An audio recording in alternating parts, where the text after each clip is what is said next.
It's terrifying. Is it though? But you have an idea? Yeah. It's pretty scary. You can tell by the smoke coming out of my ears. Yeah, I've been behind a couple of those ideas before, and they typically end in me at the hospital. Yeah, they had a concerning amount of them have ended up with Yeah. you in the hospital, haven't they? Yeah, I've learned to keep my guard up when I hear that. What do you think, Ryan? Ryan? Great insight. And what about Yeah. you, Zach? Well, that's out of left field. Well, yeah, Where'd that's come from? definitely not in Jesus. character for All Zach. right. My goodness. Take it easy. To avoid confusion, no, they are not unmiked. They are not here. Both of your favorite co-hosts have abandoned us in our hour of need. Yeah. So now you just have to deal with me and returning guest. JP. I'm back. He is I'm, back.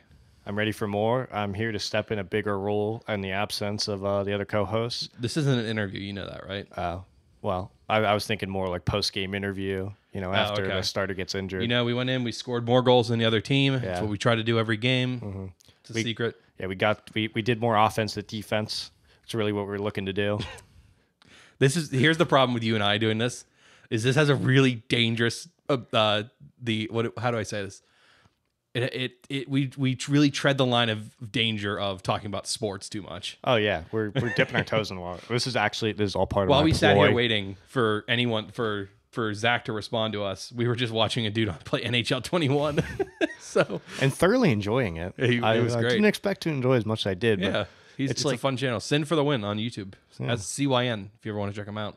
it's like mixing, awkward, funny commentary with watching really bad hockey. Yeah, exactly. It's all the things I love in life. I don't think I said my name yet, but I am Matt as usual, and we have a lot to talk about today. And we're leading it off with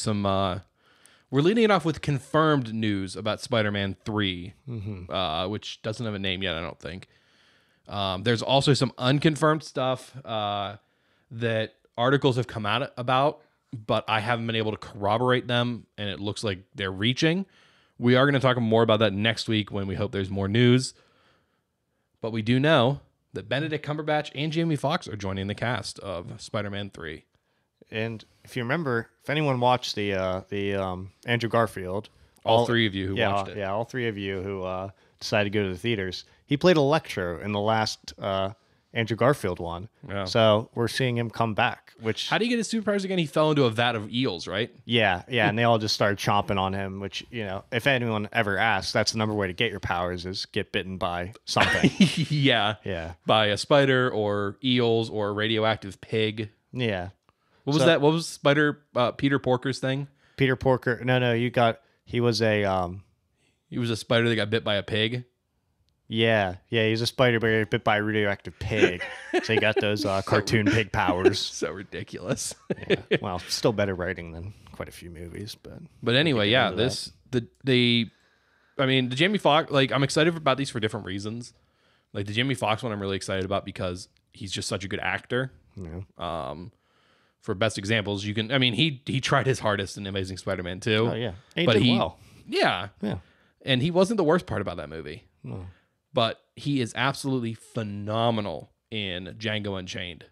Still haven't seen it. And what was the other one?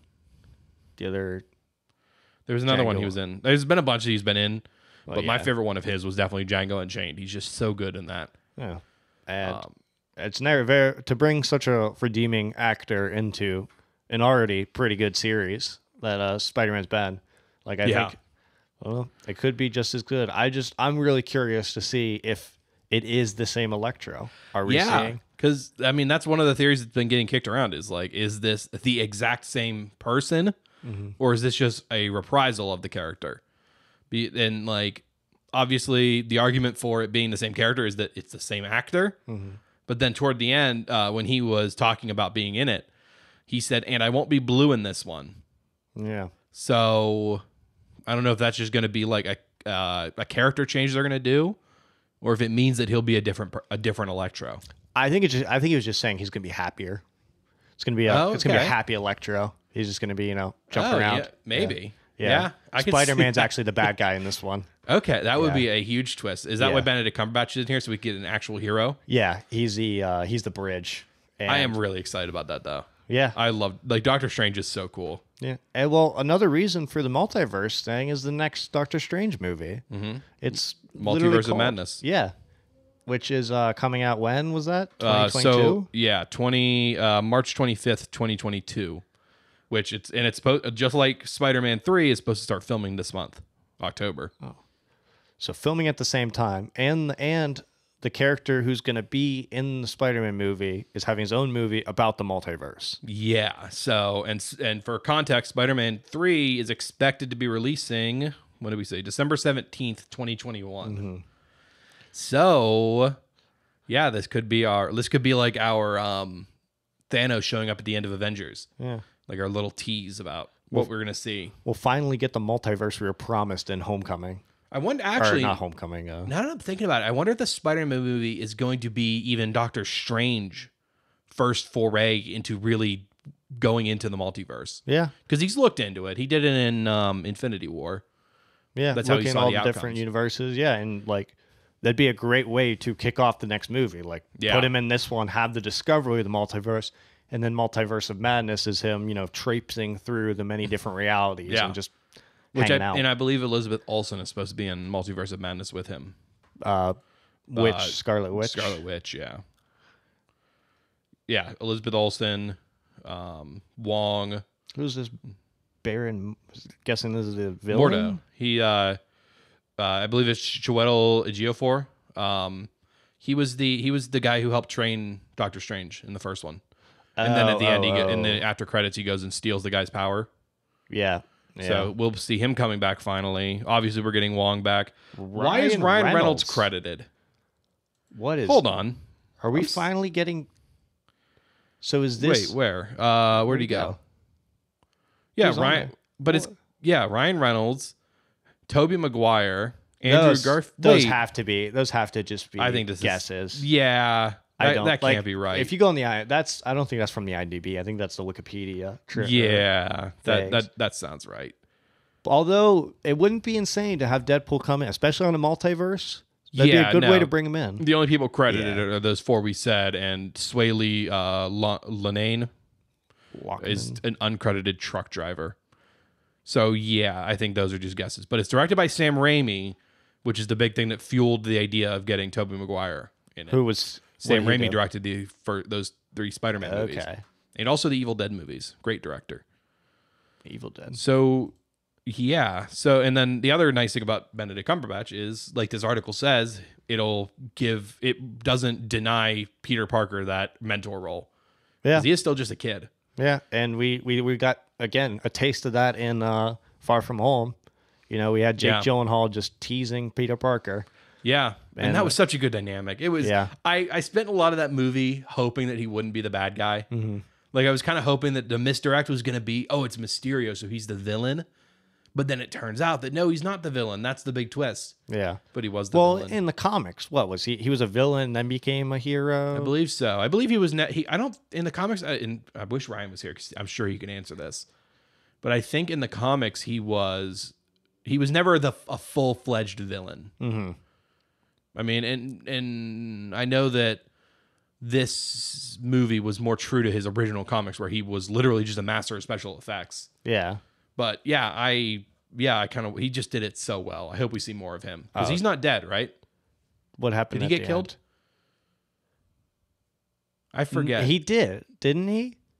I thought they left that vague because no, he had the recording at the end that he played. Yeah. That revealed who Peter Parker or who Spider-Man was. But that was faked.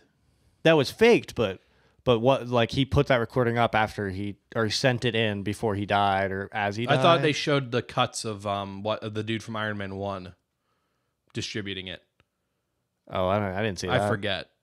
I'm not sure. But he was he was a great, like, I mean, I love Gyllenhaal. Oh yeah, did you see him in Nightcrawler? Oh my god, the creepiest guy ever.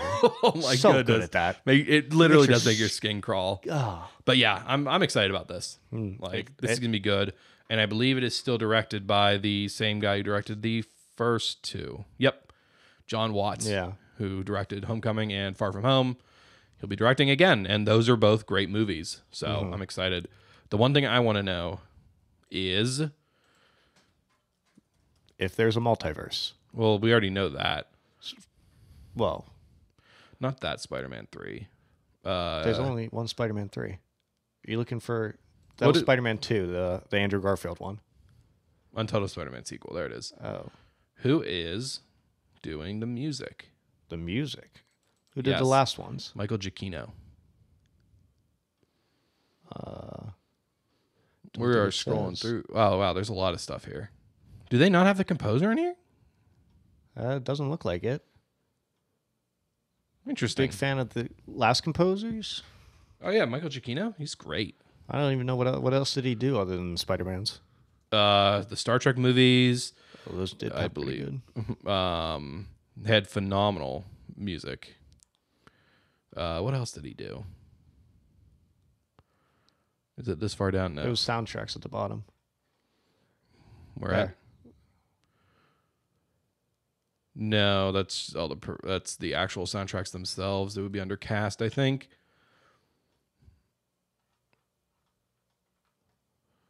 Well, oh my goodness, there's so many people. There's no shortage in this movie. of people in that movie. Produced music by Michael Giacchino. Michael Giacchino. Yep, Star Trek, Ratatouille. All right, I'm sold. The Incredibles. That's all I care about. That's right, he did The Incredibles. As long as I have Ratatouille, I'm good. He did American Pickle, Jojo Rabbit, Incredibles 2, Coco. Yep. Rogue One, Doctor Strange. God, I loved Coco. Star Trek Beyond's soundtrack, absolutely phenomenal. Zootopia. Did a lot of Disney. Inside Out. Oh yeah, he does a ton of stuff. So John yeah. Carter. Wow. He really does have a lot. Yeah, he is the John Williams of our time. Well, and like the hopefully we'll see him back for it. Why I want him back is because in Homecoming, the piece that plays when he's jumping off of the Washington Monument is so good. The Washington, you mean? Oh, Homecoming. Yeah, in Homecoming. Yeah, it's so hard to keep not far from home. Straight. Yeah, I don't even remember that. I haven't seen it in a while. What was the piece called? Crash Decisions from Star Trek Beyond is such a good piece of music. Is that whenever they're crashing on the planet? No, it's when they're remember how at the end they steal or they get the old ship and they fly it to the space station? No. So if anyone's seen the movie, when they get the USS Frederick or something like that, I think it's Frederick. They fly it off of the planet, they fly it back to the space station, and it's the music that plays as they're chasing Idris Elba's ships through the space station. Yeah. And it just is it's like such a good like modern take on the Star Trek music. Mm-hmm. I love it. Like I'm one of those people who unironically has a bunch of soundtrack on my normal daily listening playlist. Why are you scoffing like that? I'm not scoffing. I'm all for soundtracks. Nothing better, but that's just I'm not really going to group that up with. I have a really big distinction between instrumental soundtrack music and singing music. I don't like mixing those two. Well, that's why you're supposed to call the soundtrack stuff pieces. They're not songs. Yeah. I forgot we got. I catch myself doing it all the time. But there's other things we have here with rumors and confirmation about things. One of which I'm really excited about. Oh yeah, you've been a fan of this for a while. I mean, this is my first tattoo. It's some of my earliest memories are about this series. Yeah. And we talk about it all the time on this show. Yep. It's Star Wars. Oh, I thought Pokemon, but no. Yeah, Star Wars. Yeah. Yeah. We have some details about the Obi-Wan Kenobi series. Finally. Yeah. After all of actually, until I was reading this, I forgot about all that stuff about the writers and things like that. Well, is there a writer's strike? It kind of. I believe it was Kathleen Kennedy cleaned house because she didn't like how the writers were doing it and brought in a bunch of other ones. Wow. And so there's been a bunch of drama around it, similar to the drama that surrounded Solo back before it came out when Phil Miller and Chris Lord, Phil Miller and Chris Lord got kicked off of it because there were disagreements, creative disagreements, even though they would have made a phenomenal movie. Yeah. But yeah, Ewan McGregor said on Graham Norton's show that they're finally beginning production in March. Yeah. So we can look forward to this in probably many years after a couple more delays. Yeah. What's the turnaround on Mandalorian? I believe they were filming it. They finished filming right before COVID hit. So December through February, maybe. Yeah. And a lot of it, I think, is going to be based on how they shoot this one. Yeah. If they shoot it in a similar style to Mandalorian with the backdrop, where you can film everything so much quicker, where the filming on has just got it out so much quicker using that method. Yep. You So don't have people are they having to gonna go in use their it? rotoscope stuff. Yep. And Are they going to use that same thing for I the guarantee Obi-Wan you series? I guarantee you they do. I mean, imagine they do cheaper, Yep. all around just a better way to go. Yeah, it's cheaper. It's easier for the actor because they can kind of see what they're working with. He actually said it later on in the show with Graham Norton that one thing he really appreciates about it was, I guess it was a different article. But he talks about how he really loves that they can film it this way now. Whereas back when he filmed Revenge of the Sith, that was still in the early days of digital cinema. Yeah. So they so him and all these other actors had to sit there and play off of green and blue surfaces. Yeah. And it gives them nothing to work with. Yeah, you're standing on a tiny set piece and you're supposed to act like, there's a lava meltdown behind you. Yeah, exactly. It definitely helps all around. It's just a better way to film and a quicker. Yeah, it really is. So, and for these TV shows, I think they can get away with less stuff than they do with movies. Yeah. And still make it look just as good. Yeah. So if they start in March, it wouldn't surprise me if we see this coming out around the holidays next year or early spring 2022. I'd probably bet it's at least early spring because you figure, even with a quicker filming window. Well, and also if they want to try to keep up the Mandalorian coming out every year around October, November, they're probably not going to want to release Kenobi until like halfway around the year. Yeah. Yeah, you don't want to be releasing them at the same time. So it actually probably late spring, early summer 2022 is probably more realistic. The sad thing is, if this was at the same time, it would be amazing to see a mashup, kind of like they do with like Arrow and The Flash. They can't. No, I know. That was my complaint. Like a mashup between those two, especially if the Kenobi show does well. Like they already have The Mandalorian on its own doing well. Well, but you know what you can do is The Mandalorian already is going to have Ahsoka in it. Yeah. She's still kicking around this time that Kenobi would take place. Yeah, it is her Rebels time, isn't it? Is it Bound Rebels? That is the good question. You said in here 8 years. 8 years after Revenge of the Sith. Rebels doesn't happen until more like 12 or 14 years. But Rebels take place pretty close to. I was going to say, it's right before A New Hope. A New Hope's 18 years or so. But she's still around at that point because in Rebels, she gets killed by Vader. But then later on in Rebels, they use, it's confusing, bear with me. They use the basically like corridors of time type thing to pluck her out of time before Vader killed her. Oh, Lord. And rescue her. And so then she went on to do adventures up until the Mandalorian time. So she's coming into that as like what one of the only Jedi alive at this time. Yeah. Well, no, she's actually, as of the Mandalorian, I think she'd be the only pre-Galactic Civil War Jedi alive. Yeah, because the last ones were Yoda, Obi-Wan, and Vader. Well, there were others, weren't they, kicking around? In the original universe. I didn't finish Fallen Order. I never did either. No, the kid dies in it, doesn't he? I don't know. The main kid? I don't know. But even then, he barely trained during the Republic he was era. never trained during. So, she's the only one alive from pre-Galactic War. Which would be cool. So, and I'm excited to see how Rosario Dawson does with her. Yeah, it'll be interesting. It's definitely a hard character to be able to like play in real life. Yeah, I'm interested to see how they pull it off because she comes across really well in animated. Yep. But you can get away with the orange character in animated with the big head tentacles. Yeah, it's a lot easier to do that way, but having to play through the makeup, through the special effects. But Mandalorian's the perfect place for it because they got Pedro Pascal to play through all that armor. Yeah, and do it so well. Yeah, like for a lot of that show, we're looking at a guy in a full suit of armor and a puppet. Yeah. And we buy it the whole time. Yeah, and he's still able to convey emotion. It's the whole thing with C-3PO. Yeah. One of the things you see Star Wars do well is that people play through their makeup or their armor. Yeah. Like, you can't tell me Vader's emotionless. No, he's not. No. Well, I mean, he kind of is.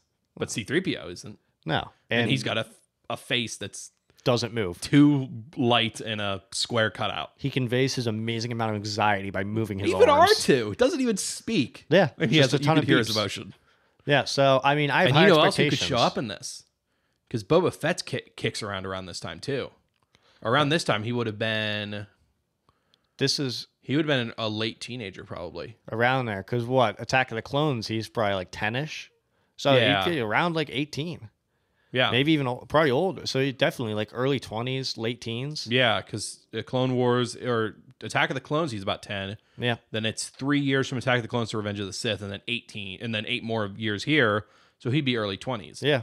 So obviously, because I don't know if you heard, Tamora Morrison is reprising his role as a clone to be Boba Fett in Mandalorian. Tamora Morrison is the guy who played Jango in the Clones. So he is credited in it as Boba Fett.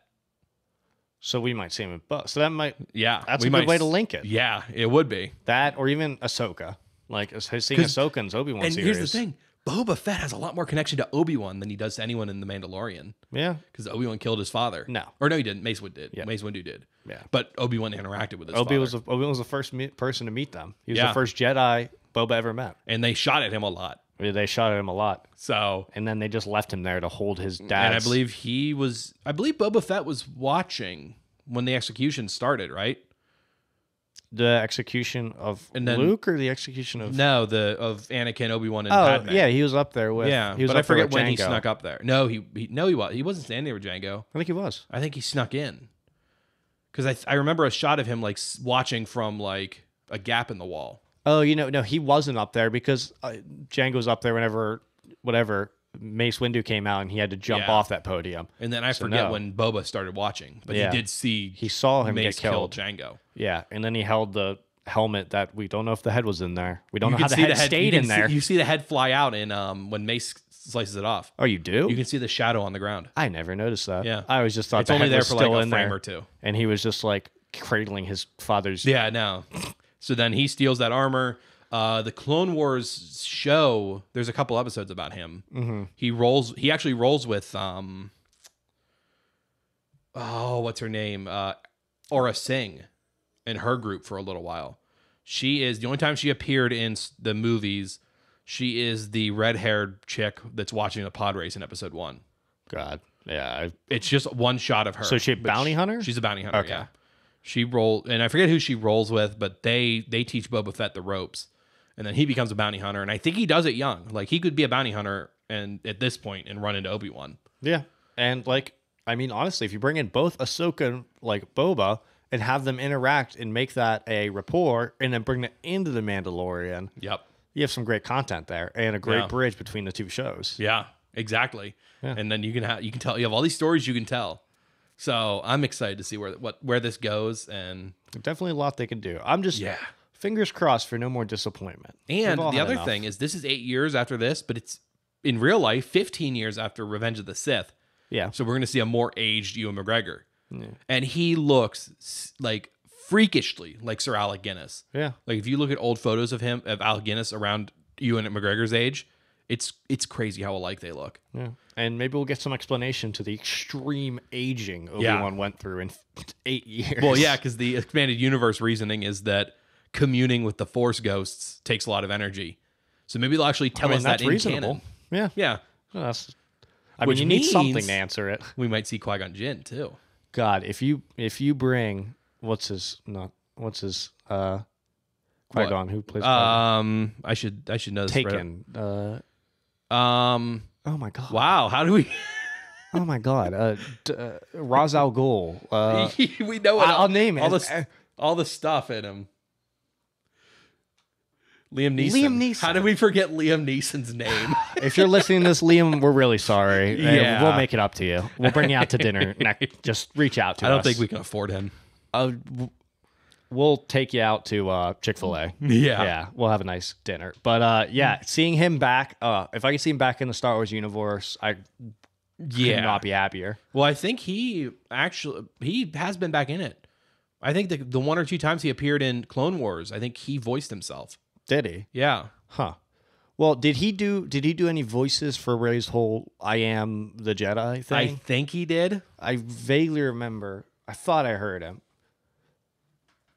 Because you can't leave him out. He started the whole Skywalker thing. I don't know what I should have searched. There we go. Every Jedi voice cameo. Obi-Wan, Anakin, yes. Ahsoka, yep. I didn't know Ahsoka was in there. Yeah. And some people are saying, like, oh, she's dead by that point. I think they're forgetting that, like, she was a teenager in the Clone Wars. And Rey, in the time period that episode 9 takes place in, is like, that's like 50 years later. Is it? Yes. Yes. Because it's 30 years after episode 6. There's what? It's 30 years after episode 6. Yes. Okay. And then there's a year between 6 and 5, 5 years between 5 and 4. Yeah. 18 between 4 and 3. Well, yeah, and she was Well, yeah, no. So a lot of the Clone Wars are between 2 and 3. Yeah, and that's like so what? Yeah, that's almost 50 years. How much years are between 2 and 3? That's quite a 3. few. It's 3 years. It's only 3 years? Mm-hmm. And then 10 years between 2 and 1. So yeah, that's almost 50 years later. And she's an adult, like, in Rebels. So, I mean, that's plenty of time for her to go on adventures and then die. Yeah. Like, Kanan Jarrus, obviously. He was the teacher dude in Rebels. Oh, he was the one who taught all the new people. Yeah. Well, no, he's the one who taught Ezra. And then Ezra's a whole other can of worms that might come Ezra's back. the kid that gets Ahsoka killed, right? Yeah. Yeah. Okay. I've only seen clips of Rebels, so I'm going very Unduli. There he is. Yeah. Yeah. Qui-Gon Jinn was there. Every Jedi who's ever lived, we stand behind. There we go. Okay. That's right. He did. I was going to say, you can't. Ayla Secura, obviously. Mace Windu. Adi Gallia, yep. Yoda. Luke. Yeah. Some of these are reaches. Yeah. But like Adi Gallia, she got killed during the Clone Wars. So what? Did she make a cameo in 1? Yeah, 2? she was in 1 and 2 on the Jedi Council. Yeah, I mean, some of these and they don't show her getting killed in 3 because she got killed during the Clone Wars by either Savage Opress or Darth Maul. Savage Opress is Darth Maul's brother, by the way, who got trained by the Night Witches on Dathomir. Yeah. Mace Windu, we know how he died. Ayla Secura, we know how she died. Qui-Gon, yeah. Luminara Unduli, I think, died in Order 66. And a fun thing about her is her Padawan ended up betraying Ahsoka. Like, they were good friends. And Barriss Offee was her name. Is this Clone Wars or Rebels? Clone Wars. And I forget if she gets killed there. I don't remember seeing her in 3, but she's obviously played a live-action role. They have a picture of her there. Yeah. And then Shakti... Shakti's the same species as Ahsoka. Yeah. And she got killed in a deleted scene in 3. I think I've seen that one. She's on the council, isn't she? Shakti? Yeah. Yeah. I mean, we see her a lot in the second one. But yeah, so there's a lot of connections that can come up there. Yeah. There's a lot they can do. We've talked a lot about Star Wars at this point. Do you want to talk about other movie rumors? Oh, God. Oh, yes. The Mad Max spinoff is finally happening. Oh, Furiosa. It's been, 5 years without Mad Max? Something like that. And I remember how hyped I got for the trailer for Fury Road. And it lived up. Oh, so good. A few people can argue that Fury Road is one of the best movies ever made. Just on a technical level, on a story level. I would say easily top 5 action movies all time. Easily. I would go as far as to say best movies of all time. It's just structured so well. It's shot beautifully. The story is just so simple but so good. Yeah. The cinematography. Because you have so many movies where, like, and I actually have the poster right up there.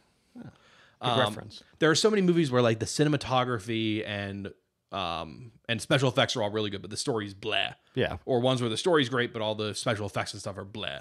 Mm-hmm. This is one of those few movies where it all lines up, frame by frame, scene by scene, shot by shot. All of them are just beautiful. Yeah. I mean, one of my favorite things is you're never pulled out of the movie. Like, it's obviously it's a lot of it's goofy. It's an action movie. You have to take some of the stuff for granted. You have to have a suspension of disbelief, but as long as you're consistent in what you do, you're going to be able to have viewers enjoy it. And I think that was one of the best things about Fury Road is nothing's ever taken outside of what's possible in the universe. Nothing like that.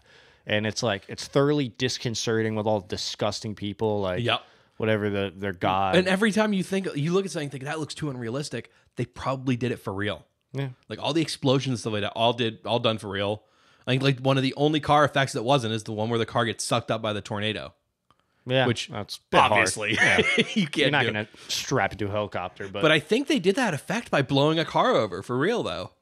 Like using explosives to blow a car? No, I think powerful turbines or something. I could be totally wrong, but But yeah, and it's just like the color, like the saturation on it's so good because all these post-apocalyptic movies are like so dark and dreary. But Mad Max, like when you're watching it, the word that comes to mind for me is like juicy. It looks like if you squeezed it, it would drip because it's just so saturated. And it works so well for the movie. Which is a great dichotomy to the fact that it's this barren, no water wasteland. Yeah. You're driving in this dust. But yeah, we're going back there with Furiosa. What is this? When it will be a prequel to Fury Road, talking about Charlize Theron's character Furiosa as a teenager or a young adult, I guess. Because we are going to see her played not by Charlize Theron, but we're going to see her played by Anya Taylor-Joy.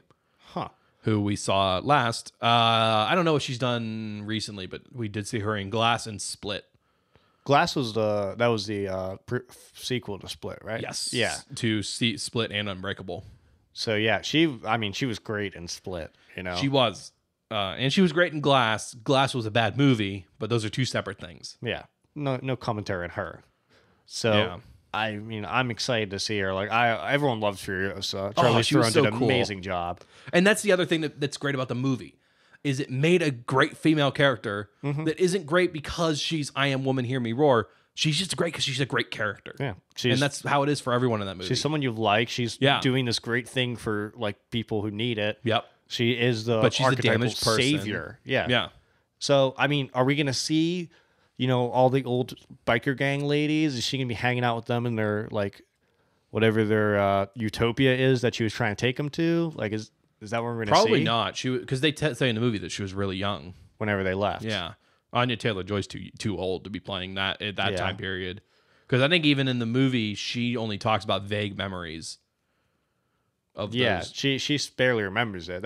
She barely remembers the old the biker gang chicks. Yeah, so we'll probably see her with like Immortan Joe's crew and stuff like that, and her probably working her way up through the ranks there, because this is a society based on power and things like that. So how did a woman get to such a place when might equals right in a world like this? We can see her get her arm chopped off too. Probably we might see that happen.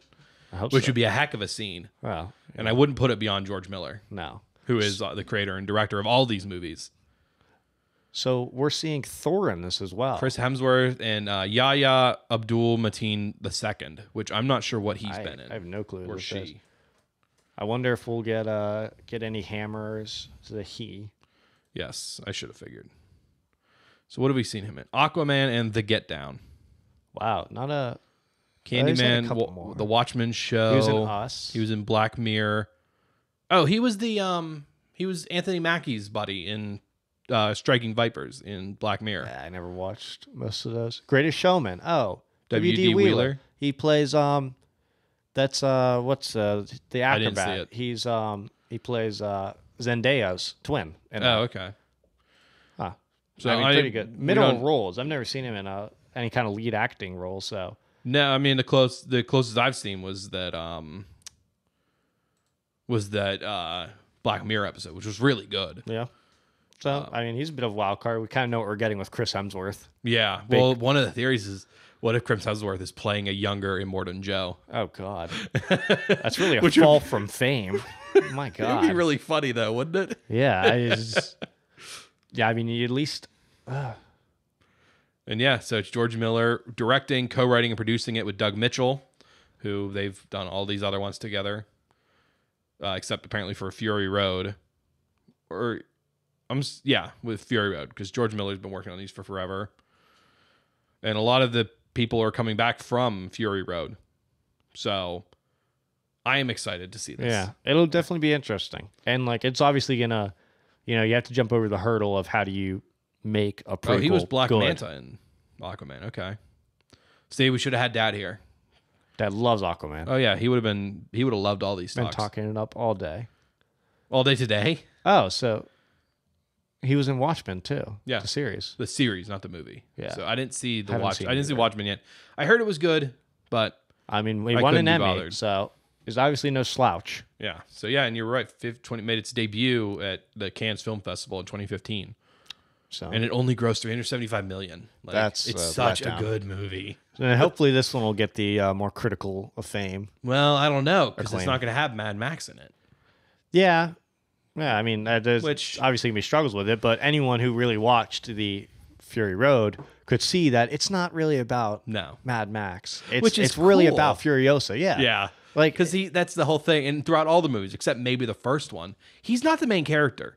It's just this, the way George Miller goes for it with these is they're all kind of disconnected legends about this guy, this road warrior wandering the wasteland, just trying to do what's right. yeah. And I mean, half of it, his doing right is trying to survive, and then it's not. But Yep. I mean, it follows all these different characters. It follows the one real pale guy. Pretty. Nux, played by God, what's Nicholas his name? Hoult, Yeah, he played Right. young Beast.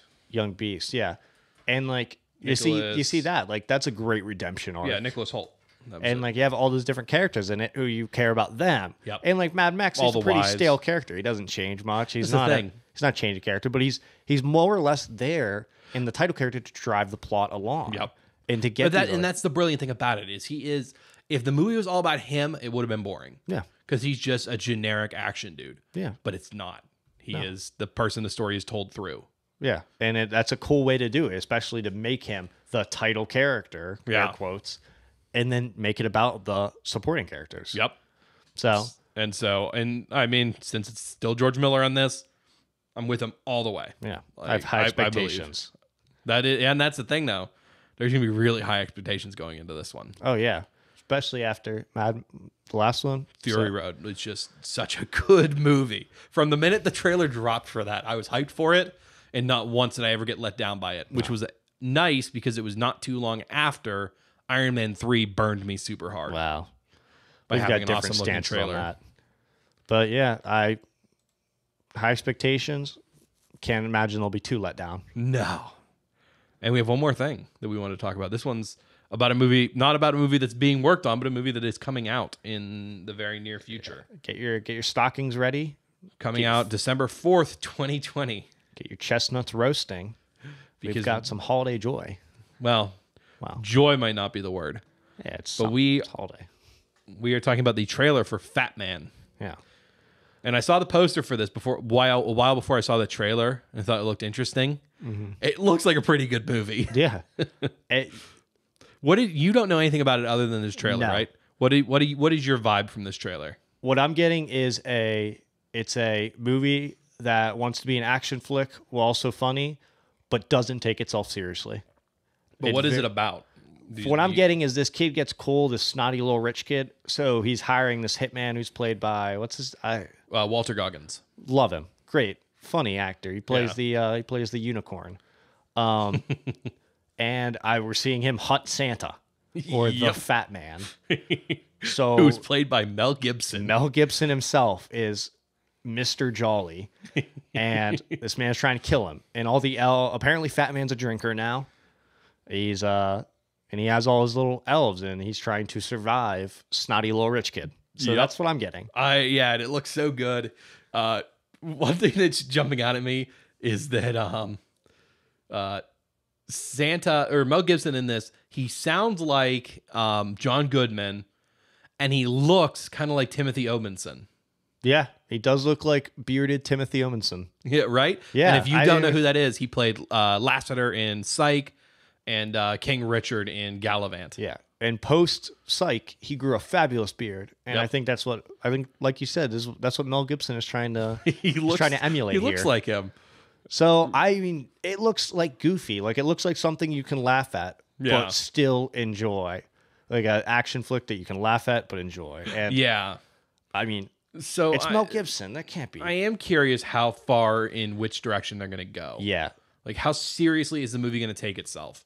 Because there's an upper limit to how serious it can be, oh yeah, since it's about Santa. yeah. And I mean, the premise, hunting down Santa Claus to kill him because he gave coal, like that's obviously Yeah, in itself a goofy premise. it is. So I mean, and you can make it serious. You can make parts of it serious. But if you're trying to make this, rugged, serious action movie, yeah, out of that premise, it's just gonna fall apart. you're in your right, hands. and it is really gimmicky. Like it's not like a John Wick, It's kind of timeless because it's just an action movie about effectively, like, it's a small conflict, really.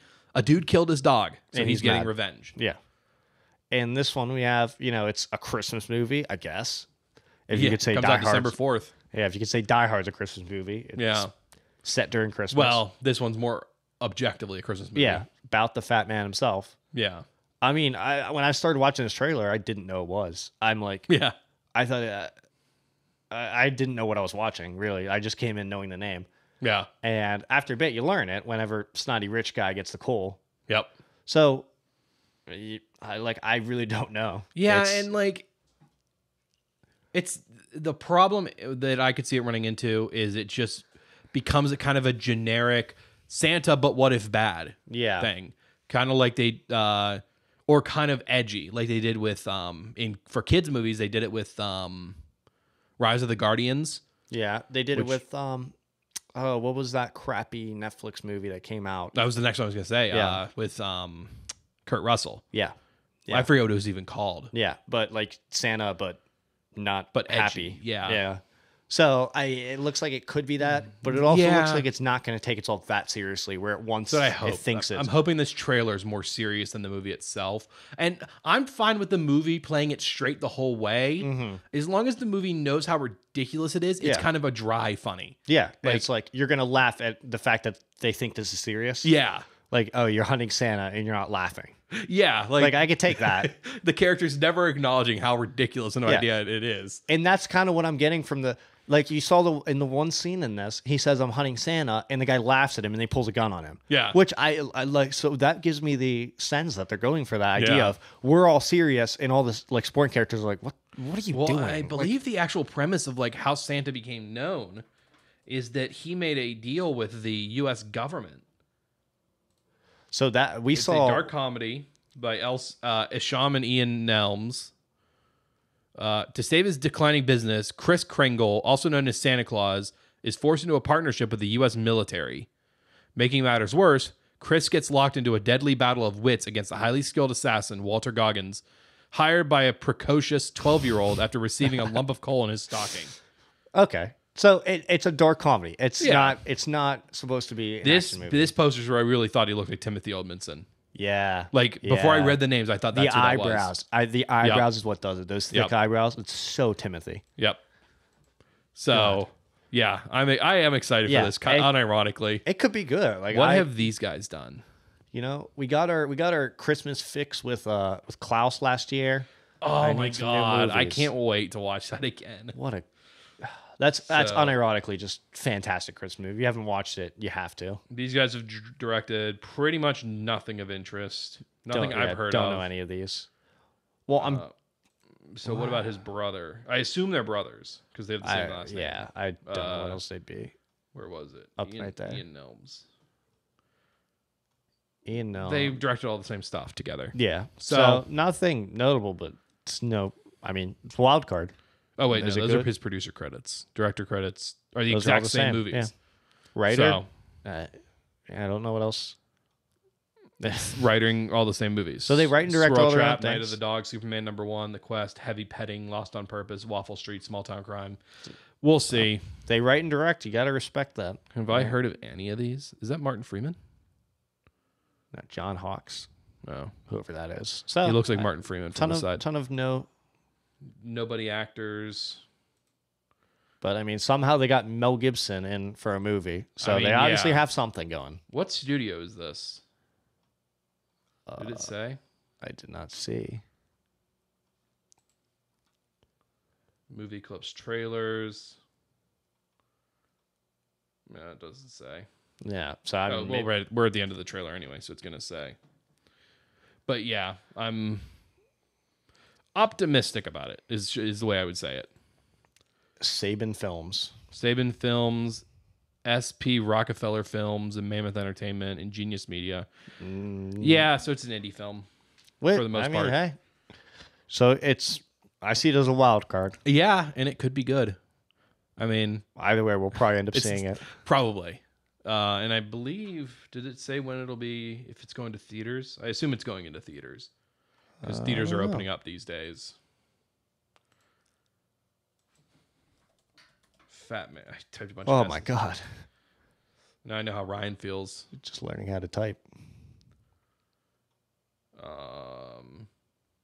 Doesn't say where it's going to be releasing. So I assume it's going to be going into theaters. I don't know if I'll go to the theater to see it. I might just wait for it to be available for rent somewhere. yeah, hopefully we'll be able to at least get it online before Christmas. Yeah.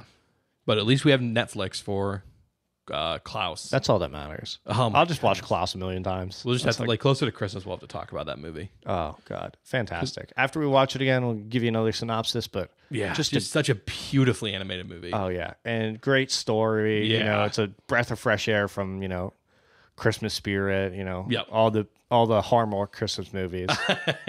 The dime a dozen. Yeah. Someone's away from their family for Christmas. Which, you know, I enjoy them as much as the next guy. You know, they have their place. But we're going to have a real true Christmas movie marathon at some point this season. Oh, yeah. And we can give you, we'll have notes down for every movie. Yeah, there we go.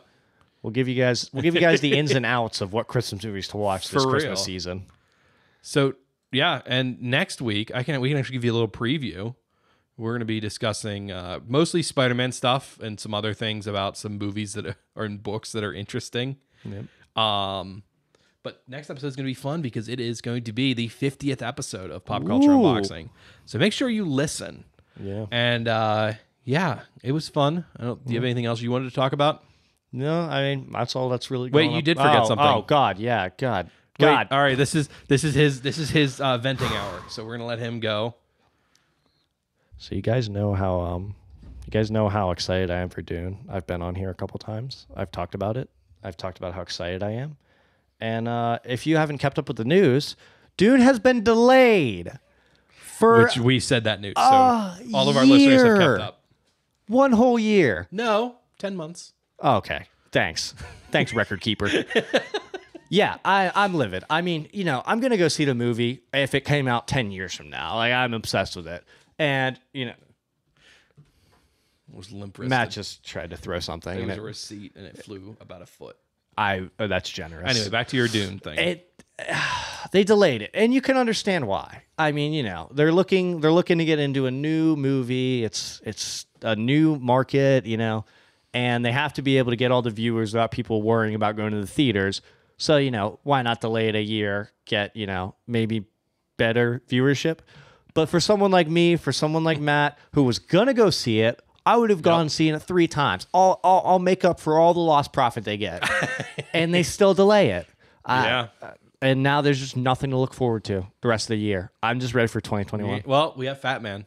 We do have Fat Man. I'll give Fat Man that. But we lost Bond too. We did. You know, that one's sooner though. I believe that's that April. one is. Yeah, that's April 2nd, I think. March. What's April 2nd? April Fool's Day. No, that's April 1st. Oh, then I don't know. I think April 2nd is going to be Matrix 4. Matrix 4? As long as I get more Keanu Reeves, I'm It got happy. pushed up. Didn't know we were getting a Matrix 4. And Carrie-Anne Moss. I'm sorry. Yeah, I think it got pushed up. This is saying December 22nd. It is, but they got pushed up recently. But yeah, I'm incredibly disappointed, sad. I've had many long nights just thinking about the Dune movie, but someday we'll get it. Yeah, someday. That and Bond.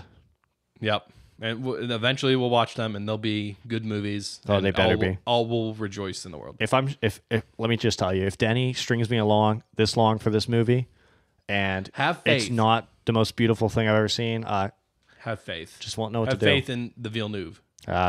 Well, I'm gonna have to have words with him if he lets me down. But just watch Arrival a couple times. Yeah, we'll see. I'll get hyped up for it. I'll watch some other Villeneuve. But yeah, that's my rant. I'm sad. Well, thank you for your passion you put into this. Yeah, it's a bad note to end podcast. It's sad. Pour one out. We're excited for Fat Man. We'll end on Fat Man. That's a good way to go. So if you enjoyed the show, the big thing I would ask is that you tell your friends about us, because word of mouth is huge for small podcasts like us. Mm-hmm. And if you'd like to check out any of our social media or anything, you can go to Pop Culture Unbox on Twitter, Facebook, Instagram. You can also go to our website, www.popcultureunboxing.com. And if you want to see anything of mine, you can follow me on Twitter at MattRossVO, or you can go to YouTube and Twitch and follow me at Jane Jinkle. What about you? Anything to plug? If you'd like to offer your condolences for me in this trying time, you can go to my Instagram at JP Ross. Just go ahead, go there, send me a DM, let me know how sorry you are for me. And that's about it for me. Okay. Well, thank you all for listening. Yeah, this was interesting. Ryan, Zach, anything? Zach, you can't say that on this show. Yeah, we're going to have to cut that. Yeah. That was... All right. Bye, everyone. I love you. Bye.